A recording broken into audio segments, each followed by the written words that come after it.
Hello sir, இப்போ நம்ம சாஃப்ட்வேரில் நியூ ஃபினான்ஷியல் இயர் கிரியேஷன் எப்படி பண்ணுறதுன்னு பார்க்க போகிறோம். ஃபஸ்ட்டு வந்து சாஃப்ட்வேரோட மெயின் பேஜ் இந்த மாதிரி இருந்தீங்க அப்படின்னா மேலே வந்து பார்த்தீங்கன்னா எக்ஸிட்டுன்னு பட்டன் இருக்கும். அந்த எக்ஸிட்டுங்கிற பட்டனை கிளிக் பண்ணிட்டு கீழே எக்ஸிட்டுன்னு இருக்கும். அதை கிளிக் பண்ணிங்கன்னா கம்பெனி நேம் காட்டும். இல்லைனா Alt+X ஷார்ட்கட்டு யூஸ் பண்ணிக்கலாம்.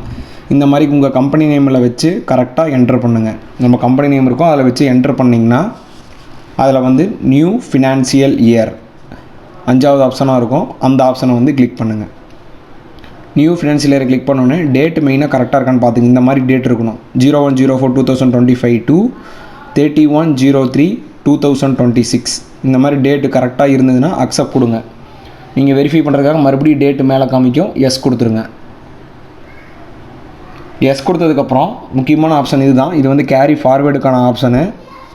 இந்த ஆப்ஷன் வந்து ஒவ்வொன்றும் என்னென்னு நான் இப்போ வந்து எக்ஸ்பிளைன் பண்ணுறேன்.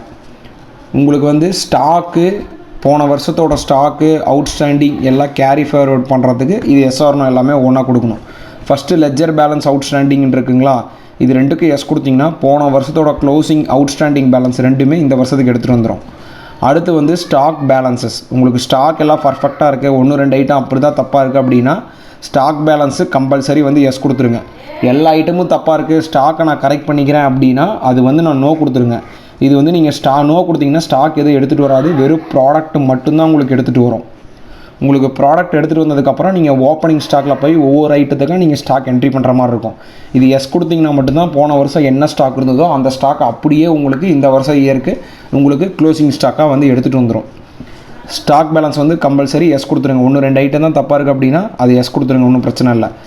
அடுத்து நான் ஒர்க்கிங் பார்ட்டி, நான் ஒர்க்கிங் ஐட்டம்ஸ். அந்த மேலே உள்ள பிரேக்கேஜ் எக்ஸ்பிரி ஸ்டாக் அது நோலியாக இருக்கட்டும். எக்ஸ்பிரியான ஸ்டாக் ஃபார்மா கஸ்டமர் வந்து எக்ஸ்பிரி ஸ்டாக்லாம் அதோட உங்களுக்கு போன வருஷத்தோட கிளியர் ஆயிரும். அடுத்து நான் ஒர்க்கிங் பார்ட்டி, நான் ஒர்க்கிங் ஐட்டம்ஸ் வந்து பார்த்திங்கன்னா நீங்கள் போன வருஷம் யூஸ் பண்ணாத ஐட்டமு, பார்ட்டி நேமு வேண்டாம் அப்படின்னா நீங்கள் வந்து இதில் நோ கொடுங்க. அதாவது போன வருஷம் பில் பண்ணாத கஸ்டமரும் சரி ஐட்டமும் சரி வேண்டாம் அப்படின்னா ரெண்டுக்குமே நோ கொடுத்துருங்க. நான் ஒர்க்கிங் பார்ட்டி, நான் ஒர்க்கிங் ஐட்டம் ரெண்டுக்குமே நோ கொடுத்துருங்க. இல்லை போன வருஷம் பில் பண்ணாத கஸ்டமரு ப்ளஸ் ஐட்டம் ரெண்டுமே வேணும் அப்படின்னா இது ரெண்டுக்கும் வந்து எஸ் கொடுத்துருங்க. அடுத்து நான் ஒர்க்கிங் பேட்சஸ், ஃபார்மா கஸ்டமருக்கு இது கம்பல்சரி வந்து எஸ்ஸே கொடுத்துருங்க. அதாவது நீங்கள் யூஸ் பண்ணாத பேட்சஸ் ஸ்டாக்கோடு நமக்கு வேணும், அதனால் இது வந்து கம்பல்சரி எஸ் கொடுத்துருங்க. எஸ் கொடுத்துட்டு அப்புறம் கீழே உள்ளதெல்லாம் சலான்ஸ் தான், அது நமக்கு தேவையில்லை. அப்புறம் கடைசியாக பார்த்தீங்கன்னா சல்லை ப்ரொசீடுன்னு இருக்கும், அதில் வந்து டேரெக்டாக எஸ்ஸுங்கிறத ப்ரெஸ் பண்ணுங்கள். எஸ் ப்ரெஸ் பண்ணதுக்கப்புறம் பார்த்திங்கன்னா உங்களுக்கு நியூ ஃபினான்ஷியல் இயர் வந்து க்ரியேஷன் ஆகும். க்ரியேஷன் ஆனதுக்கப்புறம் உங்களுக்கு ஓகேன்னு ஒரு ஆப்ஷன் கேட்கும், அது வந்து ஓகேங்கிறத ப்ரெஸ் பண்ணிக்கோங்க. ஓகே ப்ரெஸ் பண்ணதுக்கப்புறம் மார்க் கேட்வேன்னு இருக்கும்.